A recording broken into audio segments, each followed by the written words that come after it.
Hey guys, what's going on? Troy at Mountain Man Treasure here, and today we're going to talk about how this reselling thing just doesn't work. Mountain Man Treasures. Welcome into the channel, guys. My name is Troy. I'm a reseller in Montana. I want to say in rural Montana, but that's sort of redundant, right? And went garage sailing today. Didn't get a lot of stuff. It was not a great day for me, and that happens. It brought to mind a comment that I saw here recently. I was actually writing back and forth on a Facebook page to somebody that lives in a rural area and said, you know what, I'm getting ready to quit. It just doesn't work in my area. I can't do it. There's no way to do this. And I talked about how, you know what, I think there is. And so we're going to talk about that. First, I didn't wear the GoPro today. I took it out to charge it, and there are times when I kind of don't want to do that. That's part of the job. There's days you don't want to go to work. And for me, that's a part of my job, right? And I enjoy it, but there are days, even if you love your job, you just kind of not sure if you want to go to work. I guess that was today. Last night I decided, I just don't want to charge it. I'm just going to go to sales. Looking at my list, it didn't look like there were a ton on there that I was super excited about. And so I thought, it's probably not a great video day. And so I'm just going to go to sales today. And so sometimes it's nice just to go garage sailing and not worry about the video. But I do want to show you what I picked up. So let's do that real quick. All right, so here is what I got for a morning of garage sales, guys. Yeah, it's a little light. It was just one of those days for me. And there was stuff out there at some other sales that I didn't get to, or stuff that got before I got there. It happens. This was my last stop. I don't know anything about this. The guy had a lot of like medallions and coins and tokens and stuff like that. Let's put it right side up, I assume. Watergate.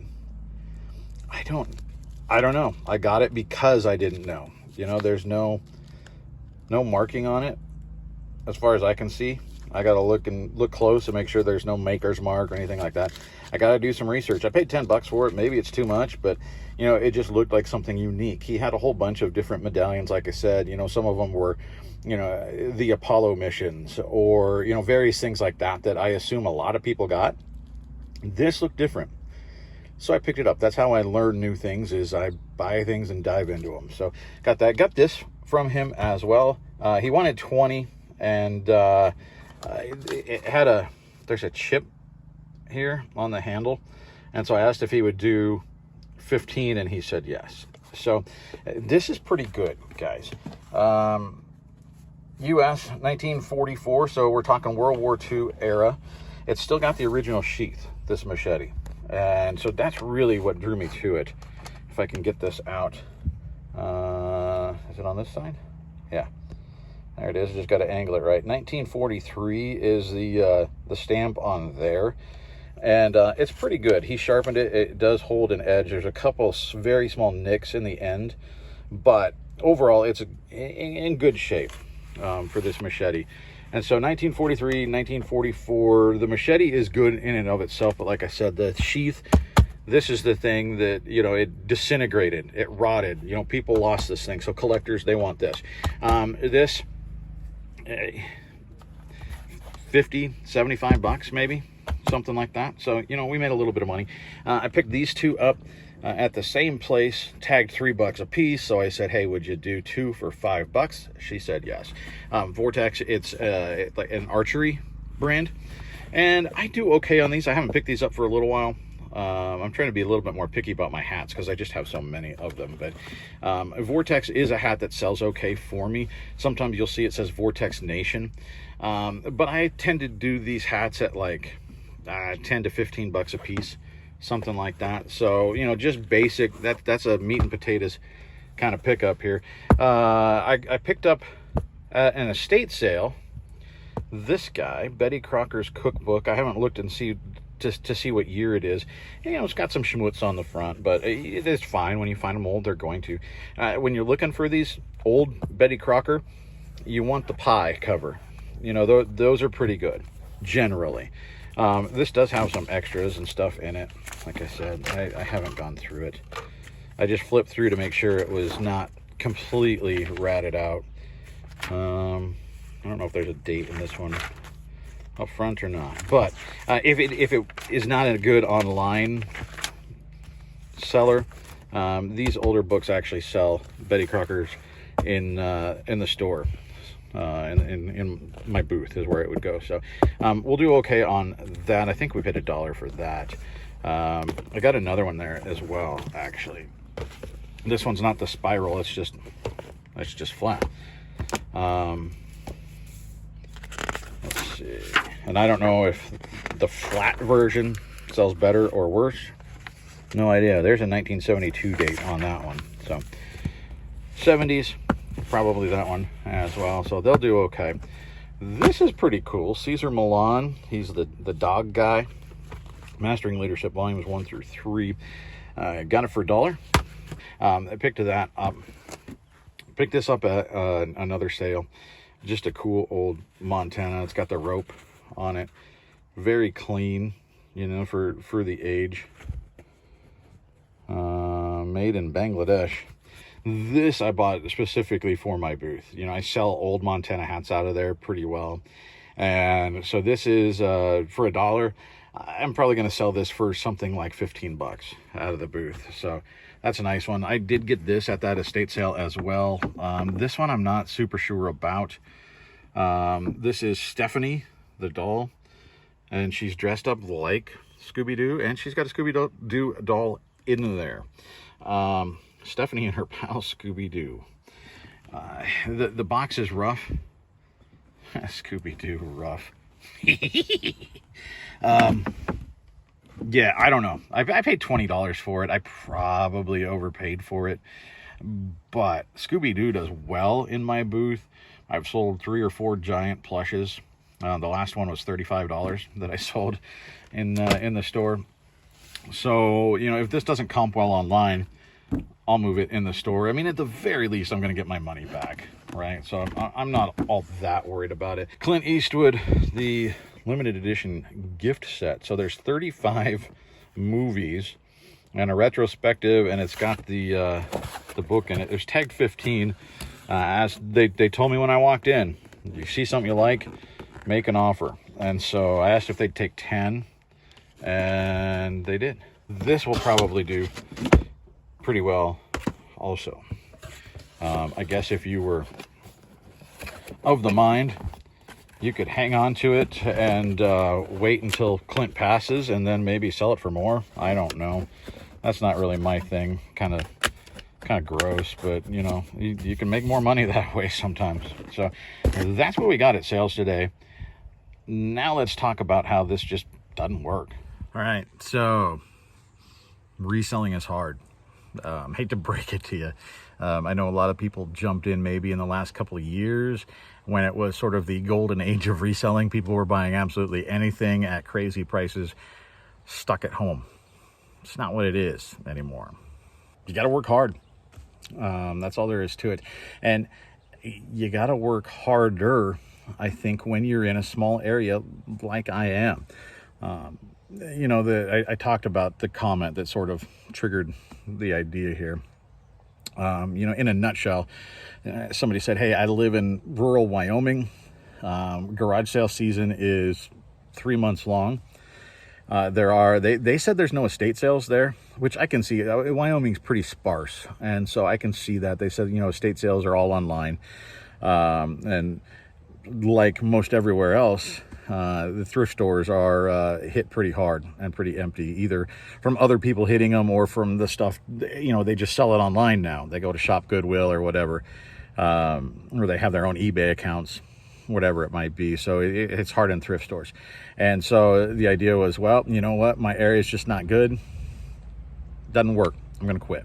I'm in a similar area. You know, I do have estate sales a little bit more often than apparently they do, but I'm not stocking my bins with estate sale stuff. That's sort of supplementing more than anything. So are thrift stores. I try not to go to the thrift stores because I know I'm going to pay more there. Now, I'll go there time and again when I get bored and there's no garage sales and I need to scratch that itch, right? And you can still find stuff there. It's harder, but you can find stuff. And, one of the things I told this person was, yeah, when you're in an area like this, and I know a lot of you are in more rural, more sparsely populated areas, you just have to work harder than maybe somebody that's in a major metro. Especially if, like here, we have a fair number of resellers in a sparsely populated area. So we're all fighting over the same 6 slices of the pie. Talking about Betty Crocker here. So it can be tough. You see sometimes people post online like, here's what my weekend looks like. I'm so excited. And they post, the yard sale treasure map, all the pins of all the garage sales. I never see that, never. And even if we have a lot of garage sales, you got to drive. I actually went the last stop I made today. I drove about 15 minutes out of town, just north of town, and it sounded like maybe there's something there. I'll give it a shot. It's a little bit out of town. Maybe a lot of people aren't going. Let's see. And so get out there, and there's nothing happening. Like I guess they just didn't hold it, or whatever. So I blew a half hour driving there and driving back. That happens in places like where I live. The good news is mileage is deductible, so take the win there. So how do you make it work when you're in an area that is just tough, like Montana, or like this person in Wyoming? Like I said, you got to work hard. You have to, a lot of times I pick up stuff that people, when y'all watch the videos, why are you wasting your time on that?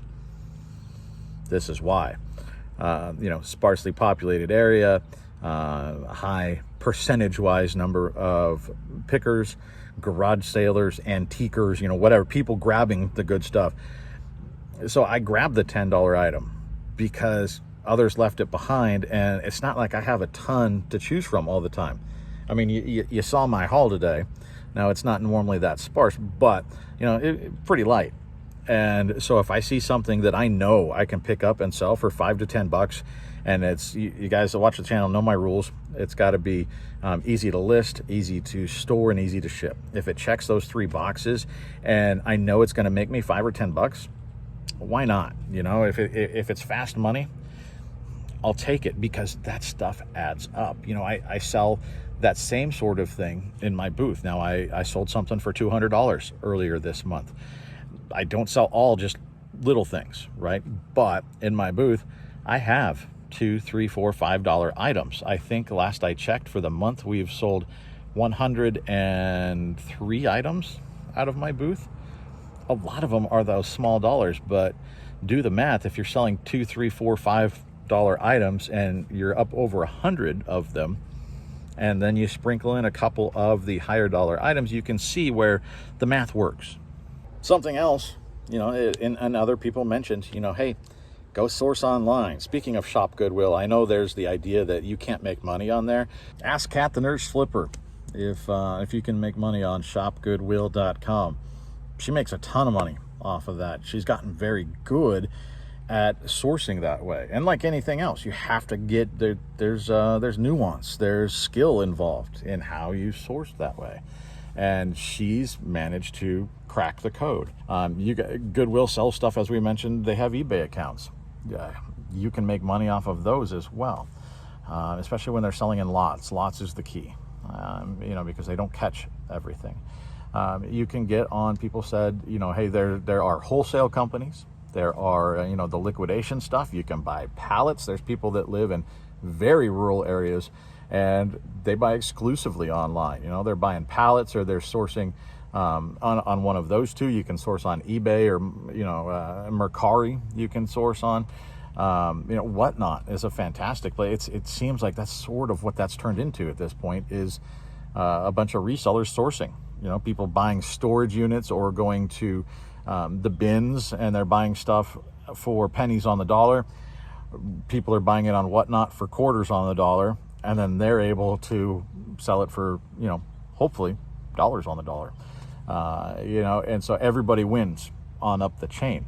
So if you're not looking at Whatnot, check out Whatnot. Kevin, Commonwealth Picker, he's got a new website that he's building for other resellers to sell bulk lots of stuff that they've just decided that they don't want to do, or they came into it's not their thing, or whatever it is.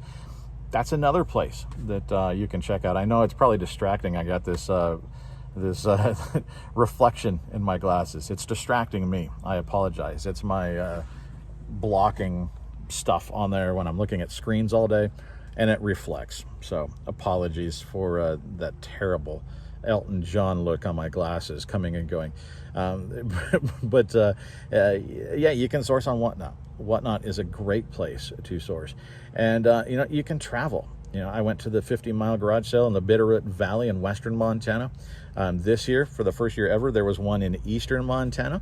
You'll start seeing videos from that pretty soon. It was a little different. It was 150 miles long, but the towns were separated, by 20, 30 miles apiece. So it's not quite the long festival type nature of the 50-mile sale, where it feels like you're hitting sales the whole way. A little bit different, but we found some cool stuff, and it was cool that they tried to do something else. We have other communities around here that I'm going to start traveling more to, and try to get out of my area into another area that, maybe they've got some more stuff, and maybe they've got fewer pickers, or pickers grabbing different things. And so I'm going to start trying to do that a little bit more, traveling a little bit more. I can go to, you've seen me go to Butte. It's an hour drive. And so for a lot of you, you're going, geez, an hour to go to a sale. Okay. Yeah, it sounds like a lot, but I drove 15 minutes to just one sale today that bombed. Usually I'm driving 10, 12 minutes between garage sales. I mean, that stuff's just spread out here. So driving an hour, and then driving back, 2 hours of drive time, it may be what I put in anyway, right? Or close to it. And again, mileage is deductible. So, that's another solution. If your area stinks, go to another area. Maybe save up and go to one of these miles long sales. It doesn't work for everybody. For me, it's tough because most of them happen over there on the right-hand coast or down low.